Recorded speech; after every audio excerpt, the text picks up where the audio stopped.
Morning all student, है ना। हम लोग केमिस्ट्री फर्स्ट चैप्टर में। तो आज का जो हमारा टॉपिक है डाल्टन्स एटॉमिक थ्योरी। ठीक है, आज थ्योरी ही टाइप के ही है। तो हमारा डाल्टन परमाणु सिद्धांत, ठीक है, डाल्टन परमाणु सिद्धांत आता है, ये इंपॉर्टेंट है। ठीक है, Dalton atomic theory, atomic theory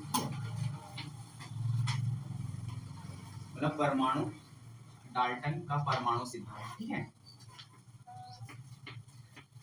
Dalton कौन है? एक साइंटिस्ट है। डाल्टन का परमाणु सिद्धांत।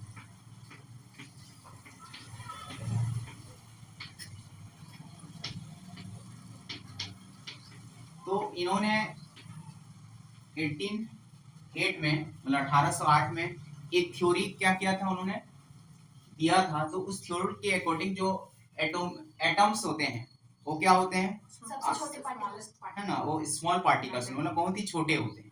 ठीक है, तो डाल्टन का जो इन्होंने थ्योरी दिया था, कुछ कुछ तो सही था और कुछ कुछ उसमें क्या हुआ था, है ना, कुछ कुछ जो उन्होंने लगा कि कुछ सही नहीं है और कुछ कुछ बातें उनका सही है।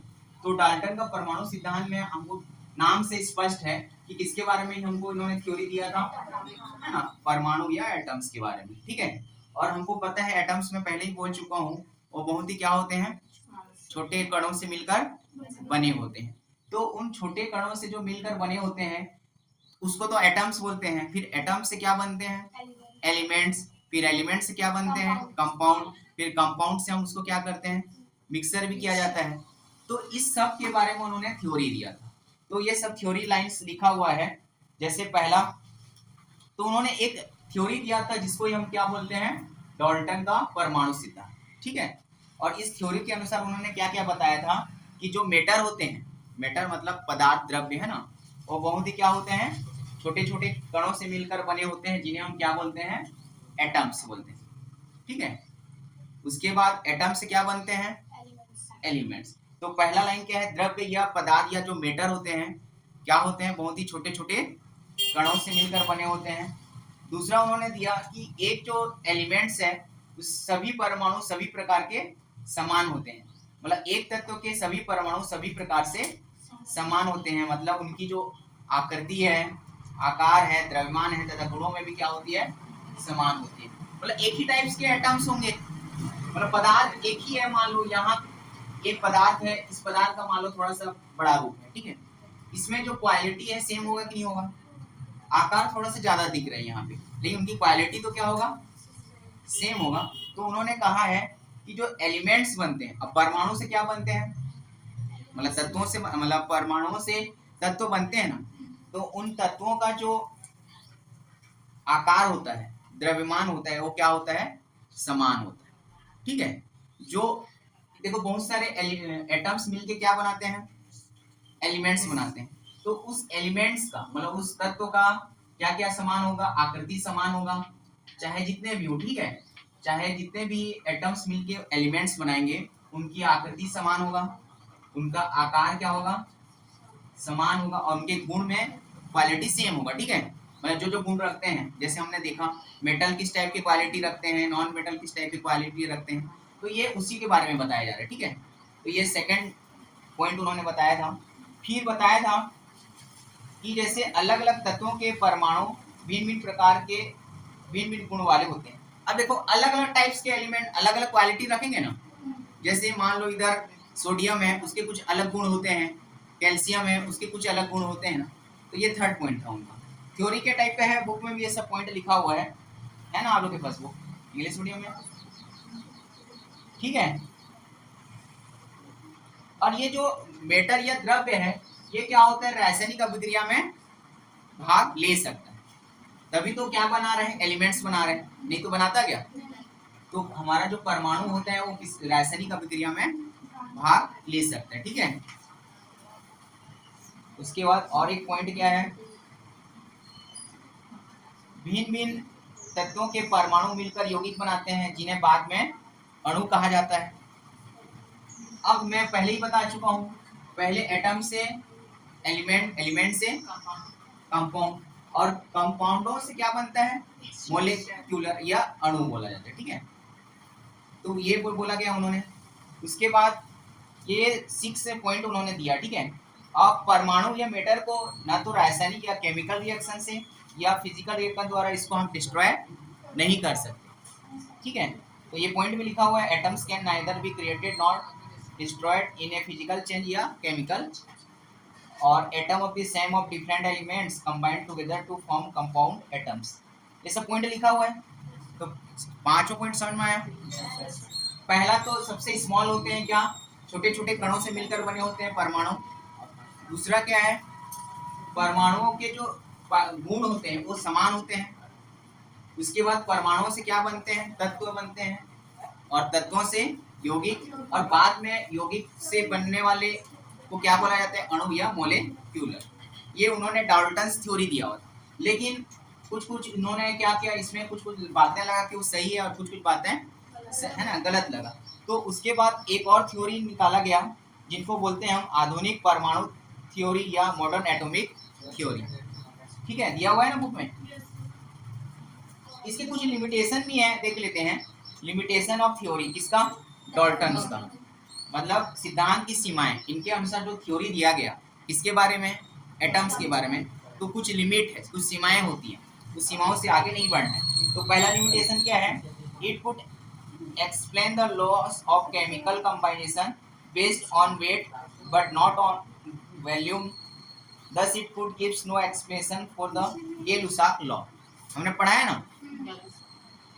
तो इस सिद्धांत के द्वारा रासायनिक संयोग के नियमों को भारानुसार तो स्पष्ट किया जा सकता है, परंतु कौन से वाले को नहीं बताया जा सकता, है ना, गैसीय आयतन संबंधी नियम को स्पष्ट नहीं किया जा सकता। इसकी सीमाएं, पहला क्या है, हमने कितने नियम पढ़े हैं, 5। 4 नियमों को तो इसके अनुसार वो डिफाइन कर सकते हैं, किनके अनुसार, डाल्टन थ्योरी के अनुसार। लेकिन जो हमने लास्ट वाला रूल्स नियम पढ़ा है, लॉ पढ़ा है, उसको डिफाइन नहीं कर सकते, ठीक है, उनकी वो लिमिटेशन फर्स्ट, ठीक है, समझ में आ रहा है। दूसरा, it fail to explain why the atoms of different elements differ in mass, size and valency. मतलब इस सिद्धांत के अनुसार भिन्न तत्वों के परमाणुओं के द्रव्यमान, आकार तथा संयोजकता में भिन्नता का स्पष्टीकरण नहीं किया जा सकता। जैसे अलग अलग एलिमेंट्स हैं, उनका जो मास है या उनका जो वैलेंसी, उनकी संयोजकता है, उसको इस थ्योरी के द्वारा स्पष्ट नहीं किया जा सकता, मतलब क्लियर इसको नहीं बताया जा सकता, ठीक है, डाल्टन एटॉमिक थ्योरी के माध्यम से, ठीक है, वो उसकी सीमाएं हैं। थर्ड क्या है,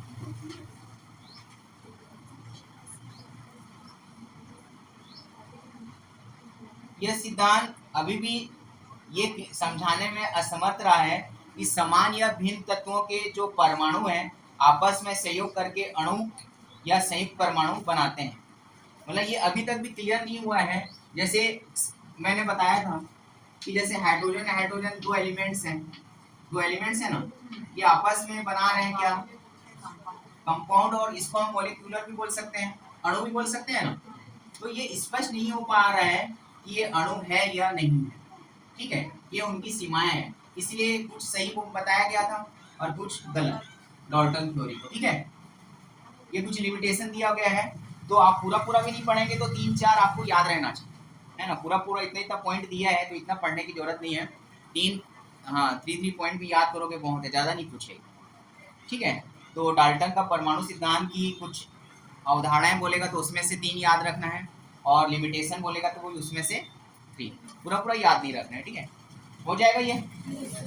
उसके बाद ये तो डाल्टन का थ्योरी हो गया था। अब उसमें कुछ इसके आगे डाल्टन के बाद इसी पे एक और थ्योरी दिया गया जिसको हम बोलते हैं मॉडर्न एटॉमिक थ्योरी या आधुनिक परमाणु धारणा।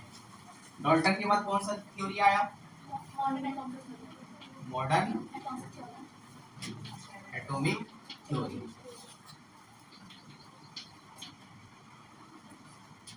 ठीक है, मतलब आधुनिक परमाणु सिद्धांत, ठीक है। इसमें उन्होंने क्लियर किया जो जो इसमें हमको क्लियर नहीं हो रहा था, इस थ्योरीज के माध्यम से हमारा परमाणु के बारे में सब क्या हो गया, क्लियर हो गया, ठीक है, आधुनिक परमाणु सिद्धांत। तो इसमें भी कुछ कुछ पॉइंट दिया हुआ है जिसमें से भी आपको याद रखना है 3 या 4 पॉइंट, ठीक है, पूरा याद नहीं रखना है, जो जो आपको अच्छा लगे याद रखना है। तो पहला पॉइंट इन्होंने क्या दिया, इसमें नाम अलग अलग दिया ना, देखो मॉडर्न थ्योरी को किन्होंने दिया था, जे थॉमसन और रदरफोर्ड, नील बोर, मतलब बहुत सारे साइंटिस्ट मिलके मॉडर्न एटॉमिक थ्योरी को दिया था, ठीक है। जे थॉमसन का नाम है, रदरफोर्ड का नाम है और नील, और भी साइंटिस्ट ने लिखा हुआ है ना। तो नाम तो तीनों का यहाँ पे एक्सप्लेन है, बाकी लोगों का नाम भी दिया है। तो जे थॉमसन याद रखना है ना, रदरफोर्ड, और उसके अकॉर्डिंग बोला गया है कि पहला, atom is no longer indivisible, मतलब परमाणु को अलग नहीं किया जा सकता। परमाणु को अलग कर सकते हैं क्या, हमने पहले ही पढ़ा है, उसको न तो नष्ट किया जा सकता है और न ही, ठीक है। तो यही बताया गया है कि it has been established that atoms is no longer indivisible as suggested by Dalton। ये तो डॉल्टन भी इन्होंने बताया था कि उसको अलग नहीं किया जा सकता, लेकिन कैसे नहीं किया जा सकता इन्होंने क्लियर किया इसमें, ठीक है। तो परमाणु पहला अवाज्य नहीं है, ठीक है, यह बहुत ही छोटे कणों से मिलकर बना होता है, और हमको पता है कि जो एलिमेंट्स होता है प्रोटॉन, न्यूट्रॉन और इलेक्ट्रॉन से मिलकर बना होता है, बनता है ना। और प्रोटॉन न्यूट्रॉन कहाँ पाया जाता है, सेल के कहाँ, सेल के सेंटर में, और इलेक्ट्रॉन,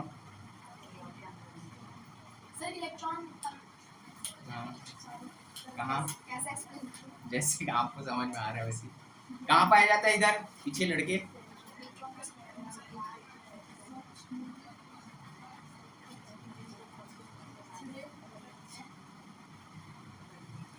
बाहर रहता है, ठीक है, ऑर्बिटल्स के बाहर मूव करते रहते हैं।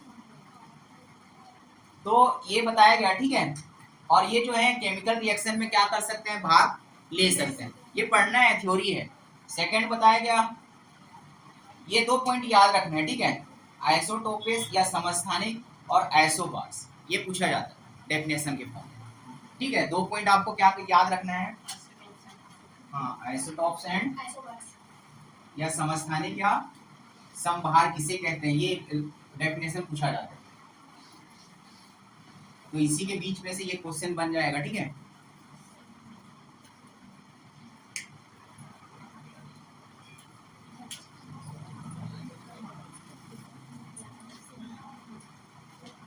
आइसोटोप्स, आइसोटोप्स, ठीक है, इसको हम क्या बोलते हैं, समस्थानिक, ठीक है। समस्थानिक किसको बोलेंगे, ये डेफिनेशन पूछा जाएगा, ठीक है। मतलब एक तत्व है जिसका परमाणु द्रव्यमान अलग अलग होता है, उसे हम क्या बोलेंगे, समस्थानिक, ठीक है। जैसे वन एलिमेंट्स है but their atomic mass are different, it's called isotopes, ठीक है। जैसे क्लोरीन के 2 आइसोटोप्स होते हैं, कौन कौन से, 35 और 37, इसके 2 मास होते हैं, ठीक है। क्लोरीन के परमाणु द्रव्यमान कितने होते हैं, 2 होते हैं, ठीक है, जिसको हम क्या बोलते हैं, आइसोटोप्स या समस्थानिक, ठीक है। और इसका डेफिनेशन क्या लिखोगे, है ना, वे तत्व जिनके परमाणु द्रव्यमान अलग अलग होते हैं, जिन्हें हम क्या बोलेंगे, देखो तत्व तो एक रहेगा ना, क्लोरीन एक ही तत्व है ना यहाँ, लेकिन उसका परमाणु द्रव्यमान क्या है, अलग अलग है, जिसे हम क्या बोलेंगे, समस्थानिक हिंदी में, और यह इंग्लिश में आइसोटोप्स। तो क्लोरीन के 2 होते हैं, 35 और, ये याद रखना है, ठीक है, ये डेफिनेशन 1 मार्क्स का पूछा जाएगा। उसके बाद दूसरा है आइसोबार्स, इसको क्या बोलते हैं, समभारी, इसमें इसका डिफरेंट होगा, इसमें जो अलग अलग क्या होंगे, मतलब अलग, इसमें एलिमेंट्स 2 होंगे, ठीक है। जैसे कैल्शियम और आर्गन का परमाणु एटॉमिक मास जो होता है 40 होता है, मतलब भिन्न भिन्न तत्वों के परमाणु द्रव्यमान एक ही होता है, तो उसको हम बोलते हैं समभारी, ठीक है। ये अलग अलग एलिमेंट्स है ना, और लेकिन उनका एटॉमिक मास क्या है, सेम है, इट्स कॉल्ड आइसोबार्स। ये 2 डेफिनेशन क्लियर हुआ, पूछूंगा कल, पढ़ के आना, और ये एग्जाम में 100% पूछा जाता है, ठीक है। अब एक चीज और, ये 2 क्लियर हुआ इधर, क्या है आइसोबार्स? जिसके एटॉमिक नंबर अलग अलग होते हैं। इंग्लिश में कैसे बोलोगे? Elements which masses are equal but the number is not same. Are not same, ठीक है। आर यूज करना पड़ेगा ना, 2 एलिमेंट्स है तो आर बोले। आप बताइए Nandini. Different elements have same masses, same mass. It's called isotope. Same mass, फिर से रिपीट करो। Different elements have same mass. It's called isobars. चलिए ठीक है, ये एग्जांपल भी लिखने हैं, ठीक है। हाँ, इधर क्या पूछ रहे थे? नहीं, हाँ मतलब दो अलग अलग तत्व जिनके परमाणु द्रव्यमान समान होते हैं उन्हें हम क्या बोलेंगे? समभारी। और समस्थानिक किसको बोलेंगे? एक तत्व लेकिन जिनके परमाणु द्रव्यमान भिन्न भिन्न होते हैं उनको हम बोलते हैं समस्थानिक। आप लोग का इंग्लिश में भी क्लियर हुआ? ये दो डेफिनेशन इंपॉर्टेंट है, ठीक है। तो आप आज के लिए इतना भी टाइम होगा, फिर कल नेक्स्ट क्लास में हम पढ़ेंगे, ठीक है।